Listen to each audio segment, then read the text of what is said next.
je suis Marie Madec, créatrice de l'Académie bienveillante du cheval.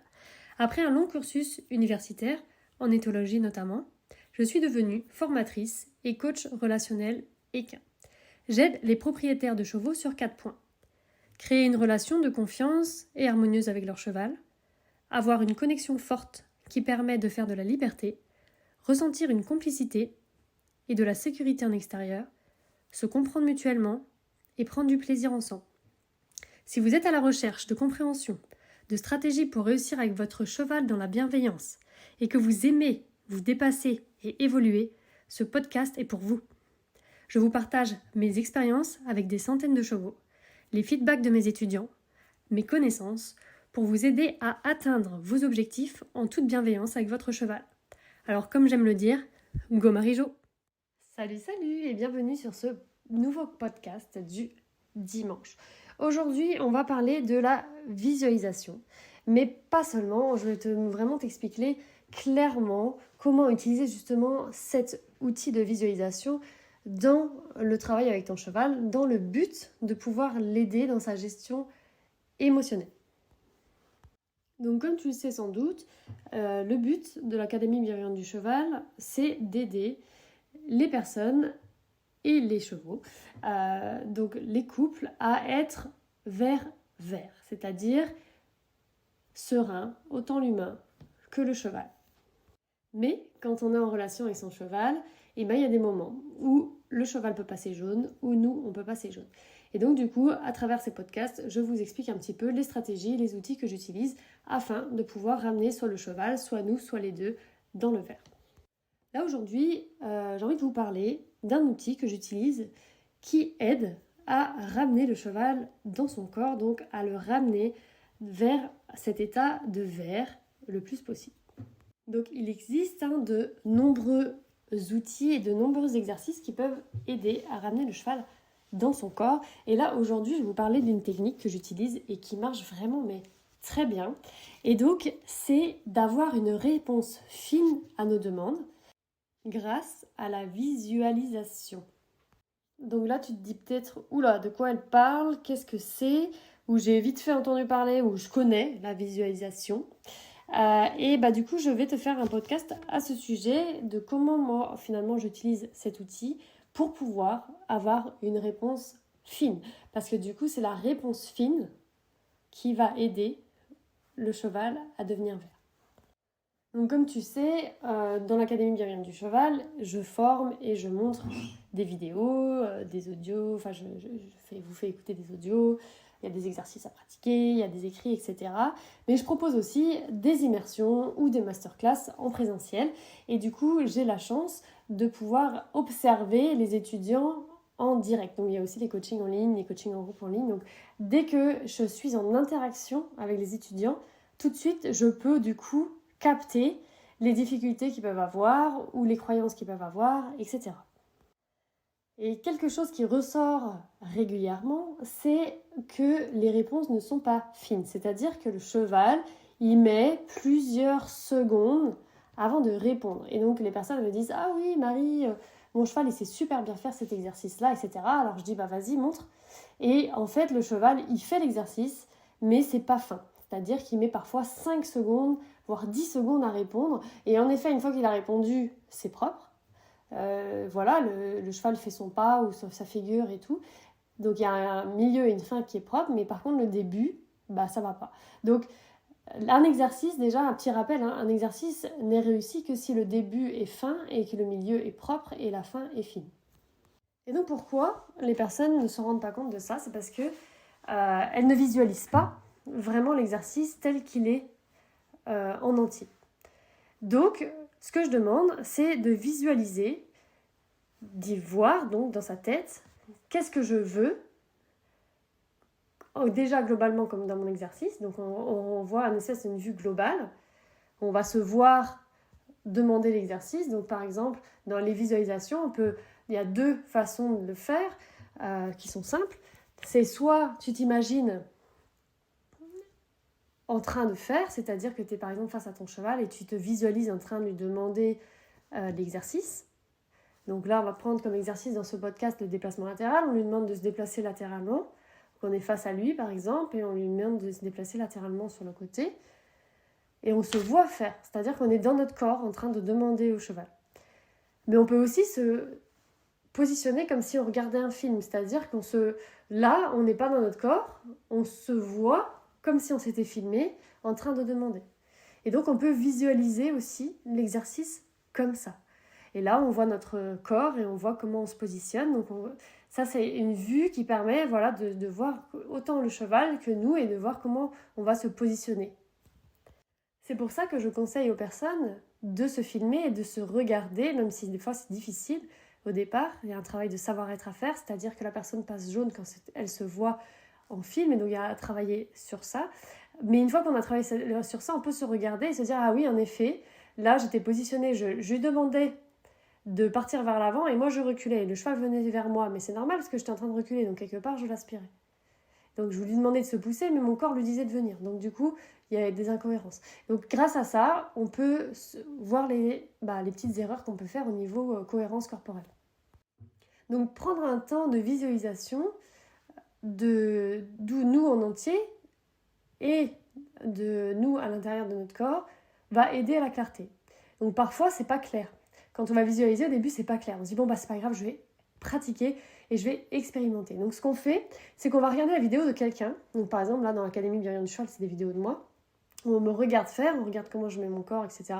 Et on essaye de copier. Et donc, on visualise, non pas nous, mais la personne qui vient de faire, pour pouvoir nous aider. Et petit à petit, on va pouvoir s'approprier la technique en faisant la visualisation avec nous. Donc dans une visualisation, il y a 3 points qu'on va aborder là. Et du coup, je t'invite à les noter, sinon tu risques d'oublier. Donc, on va choisir donc l'exo qu'on veut, donc l'exercice qu'on veut faire. Donc là, nous, on a dit qu'on allait prendre comme exemple le déplacement latéral. Donc il y a 3 choses à voir.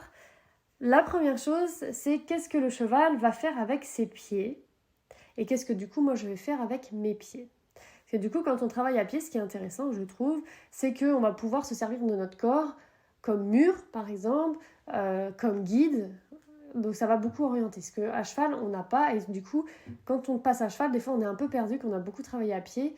Et inversement, quand on a beaucoup monté, mais pas beaucoup fait à pied, des fois, on ne sait pas trop comment se placer, on n'est pas habitué. Donc ça, c'est le premier point. Ensuite, le deuxième point qu'on va visualiser, c'est le rythme. Quel rythme que je veux que le cheval ait dans mon exercice. Et ensuite, on va aussi observer quel est le focus de mon cheval pendant l'exercice. Donc si on reprend l'exemple de notre déplacement latéral, je vais visualiser dans ma tête que je veux qu'il croise ses antérieurs, suivi ensuite de ses postérieurs, qu'il aille en se déplaçant légèrement du coup en crabe, mais en avançant légèrement par exemple. Ça, c'est à vous de voir l'exercice, comment vous le visualisez du coup. Moi, je le vois comme ça. Et en même temps, que ce que je fais, moi, avec mes pieds, pareil, je vais croiser mes pieds, mais du coup en reculant, parce que je me mets face au cheval. Ensuite, le rythme que je veux, c'est un peu, je mets comme un métronome dans ma tête. Donc, par exemple, ça va être tac, tac, tac, tac, tac, tac. Et ensuite, le focus, qu'est-ce que je veux que mon cheval ait comme focus dans l'exercice? Est-ce que je veux qu'il soit focus environnement, focus sur son corps, focus sur moi, etc. Donc ça, on sait surtout au niveau des oreilles qu'on va regarder. Et une fois qu'on a visualisé ça, on va pouvoir demander l'exercice à son cheval et du coup avoir la finesse de ce qu'on recherche. Donc la finesse va aussi venir de l'extrême clarté qu'on a de ce qu'on veut obtenir.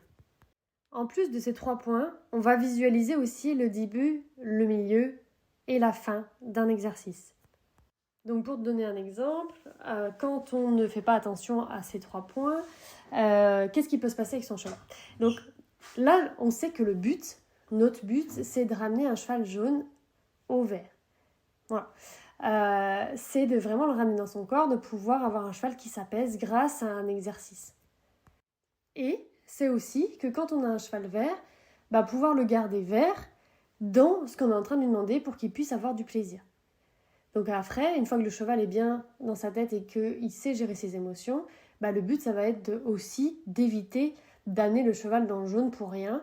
Donc même si évidemment quand on est dans l'apprentissage, on va volontairement amener le cheval dans le jaune à un certain moment. Mais une fois que le cheval a appris, le but quand même c'est d'avoir des séances qui se passent bien, où il y a du plaisir mutuel, et donc du coup de garder au maximum son cheval vert. Donc d'avoir cette extrême clarté permet de garder le cheval vert aussi. Mais avant d'en arriver là, le fait d'avoir un début, un milieu et une fin va permettre justement de voir si le cheval est dans la fuite, donc jaune. Donc ça, moi je vous parle du jaune et du vert comme si c'était une évidence, mais c'est pas si simple, parce que du coup le cheval qui est jaune est en fuite, donc ça peut être des petites fuites, mais aussi des grosses fuites, ça peut être des défenses, ça peut être de la morsure, ça peut être juste des petits pas en plus, ça peut être du coup que le cheval n'arrête pas de marcher, n'arrête pas de fuir. Enfin voilà, ça peut être qu'il se renferme complètement et qu'il s'éteint. Donc c'est vrai que selon le cheval que tu as, le jaune s'exprimera de manière complètement différente. Mais dans tous les cas, le cheval n'est pas disponible et du coup tu ne sentiras pas cette grande connexion avec lui, ce lien profond avec lui quand il est dans cet état jaune. C'est uniquement quand il est vert que tu vas pouvoir rêver. Et donc quand on demande des choses aux chevaux quand ils ne comprennent pas, en général ils passent jaune. Donc je ne dis pas qu'ils sont orange ou rouge, mais ils sont quand même jaunes. Et donc quand on fait des exercices et qu'on veut que le cheval prenne du plaisir avec nous, parce que quand tu vas voir un cheval dans son pré, il n'est pas en train de faire des déplacements latéraux pendant 1 heure, tu vois. Donc si tu veux qu'il prenne du plaisir avec toi, et ça va être hyper important donc de développer tout ce dont on a parlé juste avant.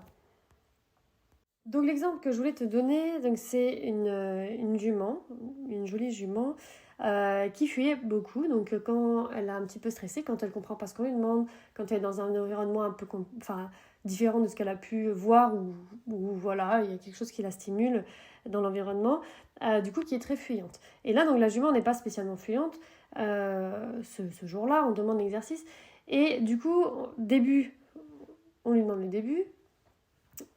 La jument, elle va faire le début.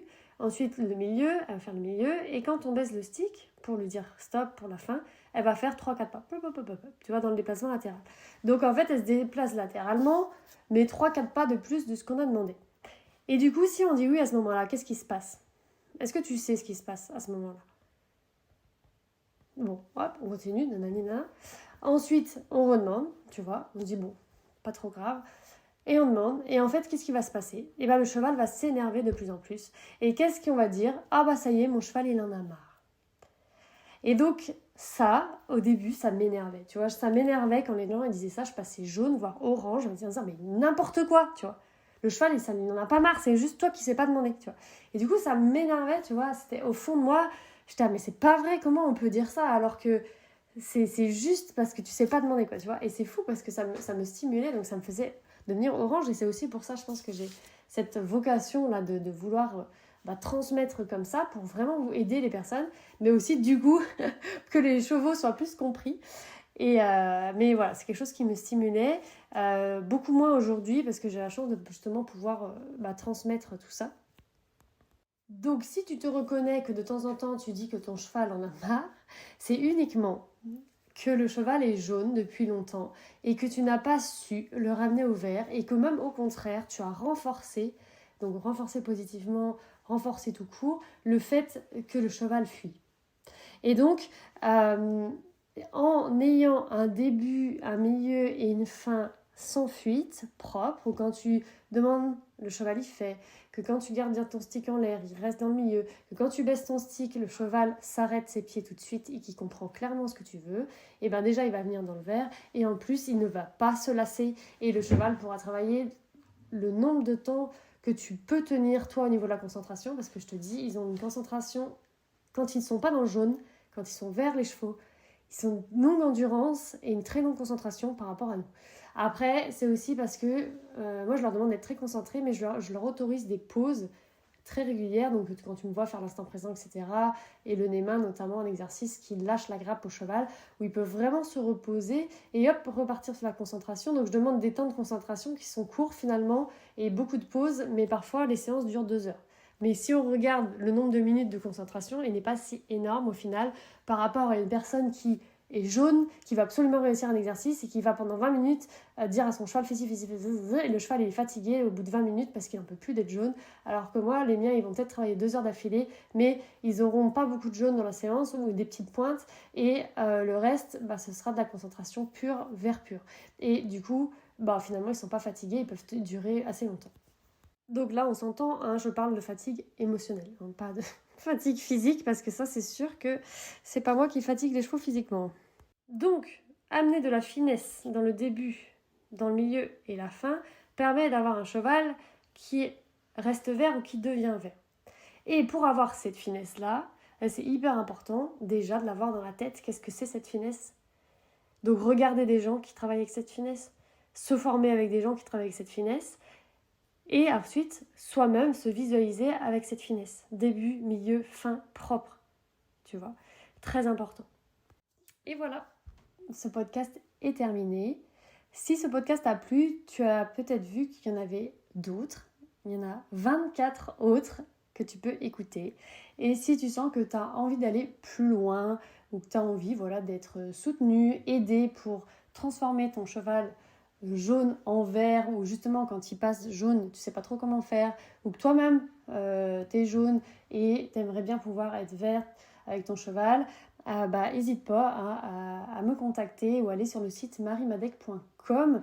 J'ai créé une école spécialement pour ça. Il y a énormément de contenu vidéo, audio, mais aussi on se retrouve en présentiel, il y a aussi des suivis possibles, etc.